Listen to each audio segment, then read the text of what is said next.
गीता जी अध्याय नंबर 11 के श्लोक नंबर 21 में अर्जुन आंखों देखा कह रहा है भगवान आप तो इन देवताओं को भी खा रहे हो, सी और सिद्धों के टोड़ के टोड़ झुंड के झुंड आपसे मंगल कामना कर रहे हैं, आप इनको भी खा रहे हो। तब ये काल कहता मैं तो काल हूं भाई, सब न खाऊंगा, मैं ना छोड़ूं किसी को। तो ये काल कह रहा है गीता जी अध्याय नंबर 8 के श्लोक नंबर 13 में ओम इति एक अक्षरम ब्रह्म व्यवहारन माम अनुसमरण ये परियाति तजंदेहम स याति परमाम गति। माम ब्रह्म मुझ ब्रह्म का, ओम इति माने यह, ओम यह एक अक्षरम, यह एक अक्षर है। मुझ ब्रह्म का ओम एक यह अक्षर है। अनुसमरण यानी उच्चारण करके सुमरण करने का, उच्चारण करके जो श्रवण करता हुआ इस ओम एक अक्षर का जो शरीर त्याग कर जाता है, मेरे से मिलने वाले लाभ को प्राप्त होता है, अर्थात ब्रह्मलोक की प्राप्ति होती है। फिर गीता ज्ञान दाता ये ब्रह्म गीता जी अध्याय नंबर 4 के श्लोक नंबर 5 और 9 में कहता है अर्जुन तेरे और मेरे बहुत जन्म हो चुके हैं, तू नहीं जानता मैं जान, और मेरे जन्म और कर्म अलौकिक है। गीता जी अध्याय नंबर 2 के श्लोक नंबर 12 में ये गीता ज्ञानदाता कहता है कि अर्जुन ऐसा नहीं है कि तू पहले ना था, या मैं नहीं जन्मा था, या ये राजा नहीं जन्मे थे, ये सैनिक नहीं जन्मे थे, अर्थात ये सभी पहले भी थे, तू भी था, मेरा भी जन्म था। और ये ना सोच कि हम वर्तमान में ही हैं, हम आगे भी होंगे, ये भी ना सोच कि हम आगे ना जन्म होगा, हमारा आगे भी जन्म होगा। गीता जी अध्याय नंबर 10 के श्लोक नंबर 2 में गीता ज्ञानदाता ब्रह्म कहता अर्जुन मेरी उत्पत्ति को न तो ये देवता जानते हैं, न ये ऋषि जानते, और न कोई सिद्ध जानता, क्योंकि ये सब मेरे से ही उत्पन्न हुए हैं। इससे सिद्ध हो गया पुण्यात्माओं के ये गीता ज्ञान दाता अविनाशी नहीं है, इसका जन्म होता है, उत्पत्ति होती है, लेकिन ब्रह्मा विष्णु महेश और ये ऋषि नहीं जानते, क्योंकि ये इसी से जन्मे हैं, इसी से उत्पन्न हुए हैं। अब जैसे पिताजी की डेट ऑफ बर्थ को संतान नहीं जान सकती, दादाजी बताते हैं, तो वो दादाजी कौन है? वो कबीर देव हैं, कबीर साहब हैं। ये बनारस में जो दुल्हे की भूमिका करके चले गए, हम उस लाल को पहचान नहीं सके, क्योंकि हम सदग्रंथों से अपरिचित थे। उस परमेश्वर ने आके हमें बताया है कि ब्रह्मा विष्णु महेश के माता पिता हैं, इनकी जन्म मृत्यु होती है, ये मोक्षदायक नहीं है, इनकी पूजा से आपका मोक्ष नहीं हो सकता, इनकी पूजा करना शास्त्र विरुद्ध है। पुण्यात्माओं ये ज्ञान परमात्मा परमेश्वर कबीर जी ने 600 वर्ष पहले अपनी अमृतवाणी में दिया था, अपने उस सच्चिदानंद घन ब्रह्म की वाणी में बताया था। लेकिन इन अज्ञानी ऋषियों महर्षियों और ब्राह्मणों ने परमात्मा के इस तत्व ज्ञान को हमारे तक आने नहीं दिया। उनके पास एक ही जबरदस्त एक पॉइंट था कि कबीर संस्कृत नहीं जानता, ये सदग्रंथों को नहीं पढ़ सकता, ना ये जानता, इसलिए झूठ बोलता है। और ये प्रत्येक मानव को ये बात सच्ची जचना या सत्य मान लेना कोई जो है ना बुरा, ये कोई असंभव नहीं था, ये उचित ही था, क्योंकि वो स्वयं शिक्षित थे नहीं। और इस पॉइंट से सभी ये मान लिया कि कबीर जी तो ब्रह्मा विष्णु महेश जी की निंदा करता है और कहता है कि मैं परमात्मा हूँ और वेदों में मेरे ही बारे में सब जानकारी लिखी हुई है। परमेश्वर कहा करते थे कि वेद हमारा भेद है, मैं ना वेदन के माही, और जौन वेद से मैं मिलूं ये वेद जानते नहीं।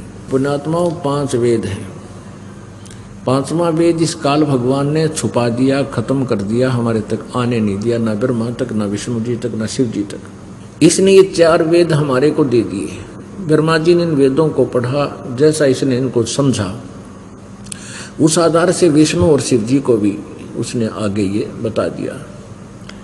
पूरा ब्राह्मण वर्ग ब्रह्मा जी से प्राप्त ज्ञान पर ही पूरा ये ऋषि जन उसी ज्ञान पर आश्रित रहे।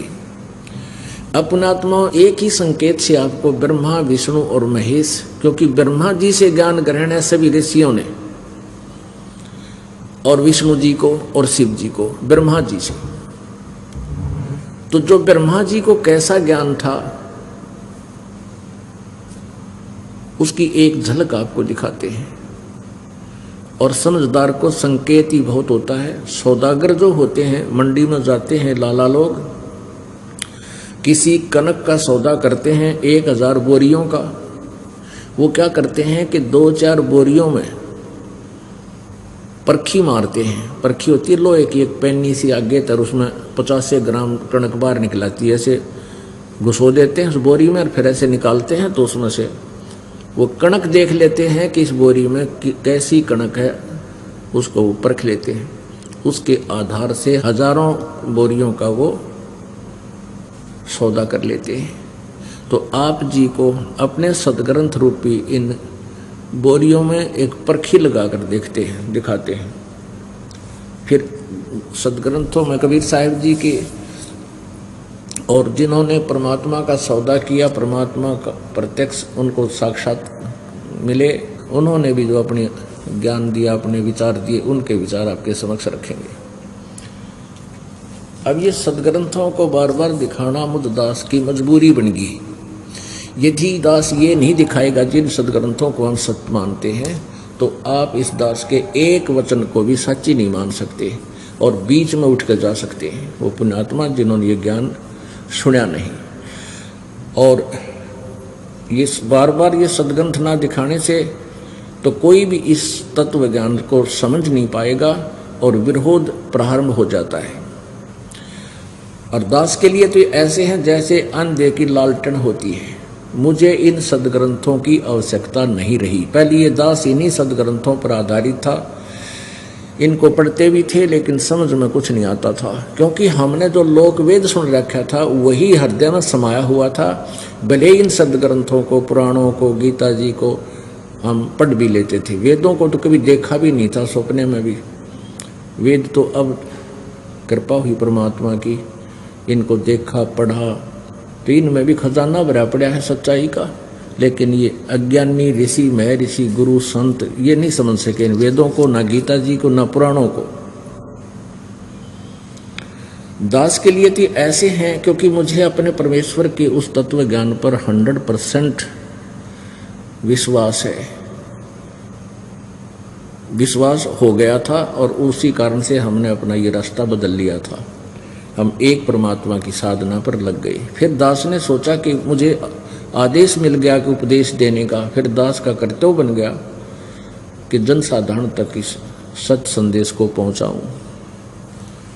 तो उसके लिए दास के रह कर ये उमंग उठती थी कि यदि ये सदग्रंथों में, जिन सदग्रंथों को पवित्र हिंदू धर्म यथार्थ सदग्रंथ मानता है, उन्हीं में ये बातें जो परमात्मा ने बोली हैं ये हैं तो सच्ची।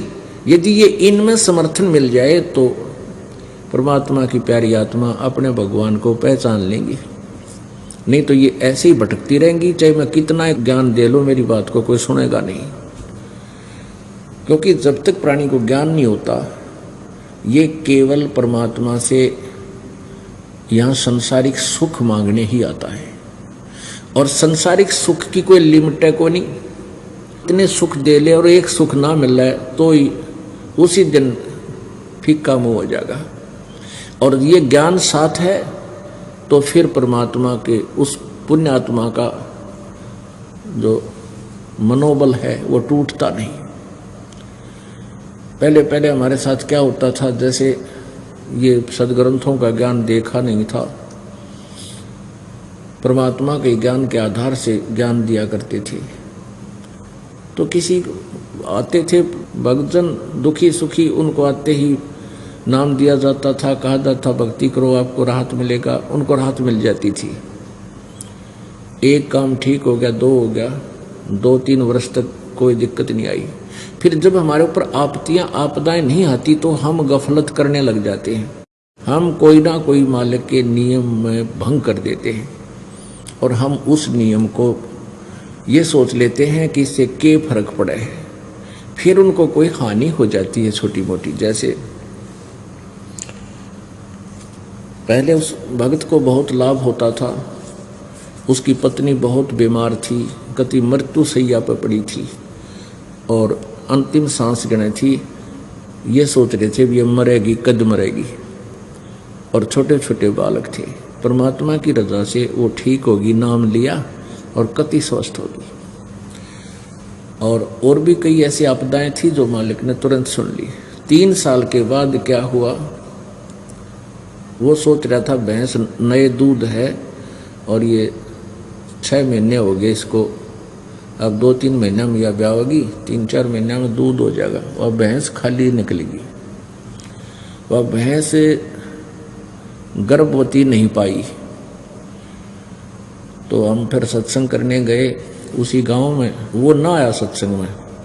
हमको पहले 10-20 आदमी भगत होया करते गांव में, हम पूछ लेते भी वो क्यों नहीं आया।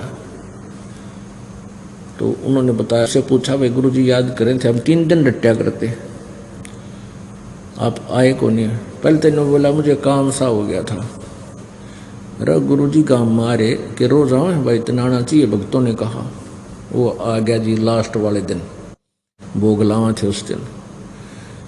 फिर मैंने पूछा भाई ठीक है? बोला जी के ठीक ठाक से, बस बुरा हाल से। मैं क्या हो गया? बोला भैंस खाली लिकट गई। बस इससे बुरा हाल हो गया कि भैंस खाली निकट गई। अरे तेरी पत्नी मरा और ब्रान माटी हो रही थी, वो कितने सुख दिए भगवान ने, सारे भूल गया न। वो तो सुख दिए थे भगवान ने, बस क्यों कर भूलू। और मैं भूल रहा तो नालायक, एक छोटी सी बात के ऊपर तो सारा खो दिया काम तने।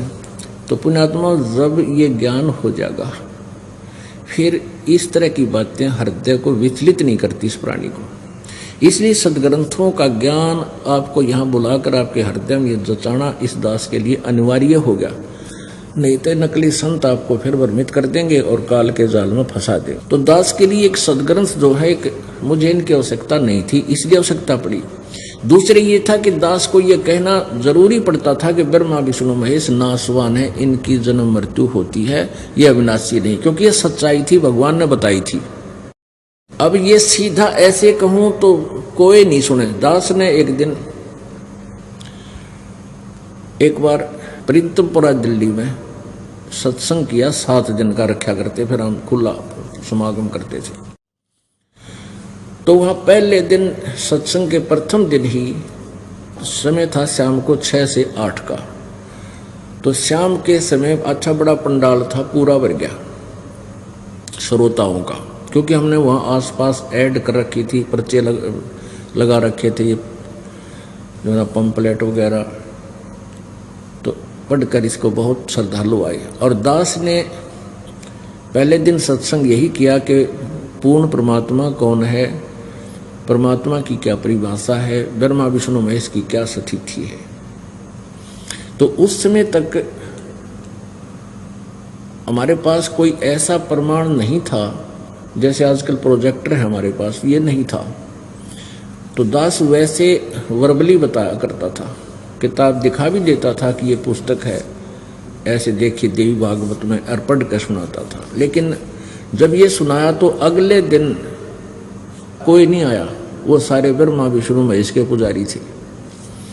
अब यह समस्या आ गई भी कड़वी कुनीन को क्यों, कैसे खिलाऊं समाज को भगवान। फिर कुछ दिनों के बाद परमात्मा ने सद्बुद्धि दी। एक भक्त ने कहा जी हम ऐसा करते हैं, एक प्रोजेक्टर लाते हैं और ये पुस्तक जो कि तुम प्रोजेक्टर पर सामने आवेगी और जिसका कड़वा मुंह होगा कुनीनते वो खांड खा लेगा, वो इसमें देख करके चुप हो जाएगा। तो उन श्रोताओं ने जो दूसरी बार निहाए, आस पास सबको ये कह दिया ये तो निंदा करे भाई ब्रह्मा विष्णु महेश की, ये तो सारी जो है ना उल्टी बात कहता है, ब्रह्मा विष्णु महेश को नासवान बताता है। तो आप भी नहीं आए और औरों को भी ना आने दिया, क्योंकि आसपास के क्षेत्र के वो रहने वाले थे। और विरोध और शुरू हो गया। तो दास के पास ये लालटेन रखी है और लालटेन ये प्रोजेक्टर के माध्यम से आपको दिखा देता है, तो विरोध कम हो गया। विरोध कम होने से पुण्यात्मा अब और आने लगी। ये क्रोथा कांड का कारण भी यही था। इन्होंने झूठ बोल दी सिर्फ इसलिए तुम्हारी पोल ना खुल जा, और रामपाल का ये प्रचार बंद हुआ किसी प्रकार जब तुम्हारी जान बचे। इसलिए इन्होंने मुख्यमंत्री जी हरियाणा का सहारा ले लिया, क्योंकि ये भी आर्य समाजी है। और आर्य समाज के आचार्यों ने विरोध किया, तो आर्य समाज के व्यक्तियों ने विरोध नहीं किया, क्योंकि वो तो हमारे भाई हैं, बाण हैं, रिश्तेदार हैं, मामा फूफी के वह हमारे नाती हैं। और ये जो आचार्य थे जिनकी दुकान बंद हुई थी, जो उन आर्य समाज के लोगों से चंदा इकट्ठा कर करके महर्षि दयानंद के नाम से खा रहे थे, दुकान चला रहे थे, उन्होंने आग लगा दी।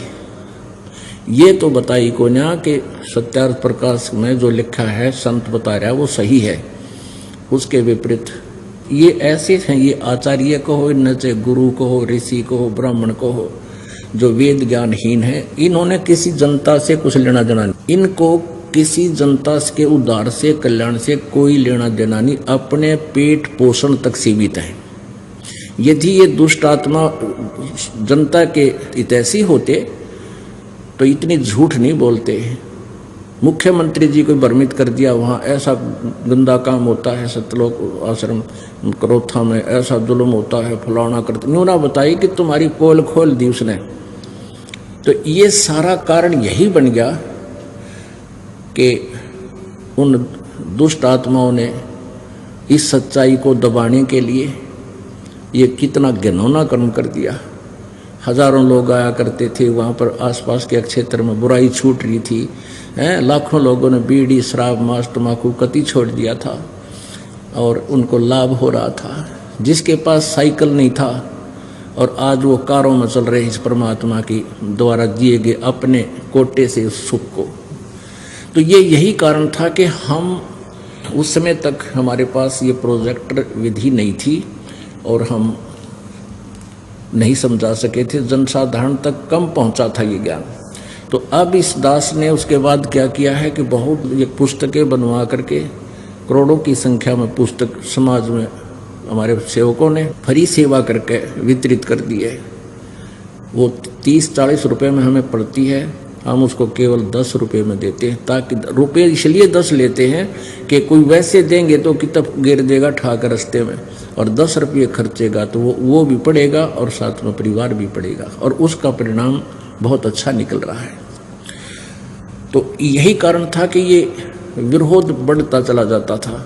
अब नहीं रहा। क्यों नहीं रहा? क्योंकि सच्चाई हमने सामने रख दी। अब ये ब्रह्मा विष्णु महेश जी के बारे में ये शब्द बोलना जो दास आज बोल रहा है और ये सभी पवित्र हिंदू समाज सुन रहा है, ये कोई नहीं सुनता, यहाँ पर तुरंत चले जाते उठकर। लेकिन अब ये सच्चाई से परिचित है कि इन्हीं की स्टोरी में लिखा हुआ है, इनकी कहानी में लिखा है, इनकी जीवनी में लिखा है, फिर झूठी क्यों कर होगी? ये झूठ कहाँ से हो गई? तो आज बुद्धिमान समाज है, संकेत को समझ जाता है।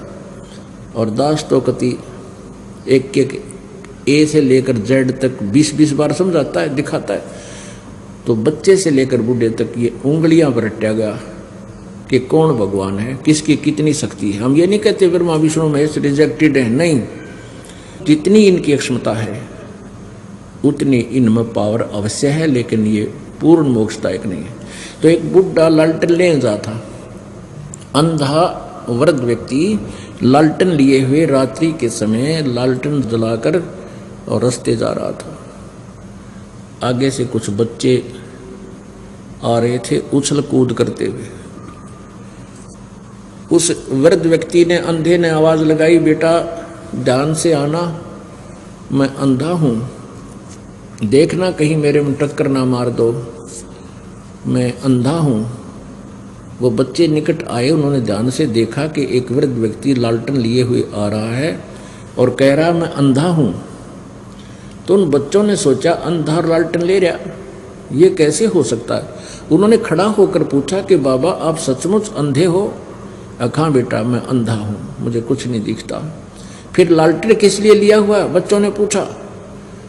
तो अंधे ने कहा तुम आंखों वालों के लिए, कहीं मेरे में टक्कर मार दो, अंधेरे में बूढ़े गाड़ी तोड़ दो। तो ये लालटेन आपके लिए है, मेरे लिए नहीं। तो ये एक सदग्रंथ एक लालटेन है, दास ने आपके लिए रखी, आंखों वालों के लिए। दास को कोई आवश्यकता नहीं इसकी, कहीं मेरे साथ संघर्ष ना बढ़ा दो और जो है ना आप भी वंचित रह जाओ भक्ति मार्ग से। उस अंधे आड़ी लालटेन आपके सामने लगा देता हूँ। बुद्धिमान व्यक्ति पढ़कर शांत हो जाता है और घर जाकर फिर पढ़ता है, क्योंकि यहाँ दिखाए हुए पर यकीन ना होता। एक बार ये दास नासिक में सत्संग कर रहा था 5 दिन का। तो पहले दिन शाम के समय, रात्रि के समय कुछ श्रद्धालु आए और 2 बूढ़े बूढ़े बैठे पीछे से, और प्रोजेक्टर हमारे पास था। तो इस दास ने पहले क्या किया कि ये दिखाई देवी भागवत, अंदर से ना दिखाया इसको, ऊपर से दिखा दिया ऐसे। ये देवी भागवत गीता प्रेस गोरखपुर से प्रकाशित है, इसके अंदर चला गया मैं सीधा, और वहां फिर दिखाया ब्रह्मा विष्णु महेश नासवान है, ये स्वयं कहते हैं। तो बुढ़े कहते हैं ये संत कोई षड्यंत्रकारी लगता है, इसने ऊपर की जल्द ही अपनी बनवा रखी है। तो हमारा भक्त वहां बैठे थे, जैसे यहाँ से भी गए थे, अभी सुन रहे थे सत्संग, उन्होंने वो खूब सुना।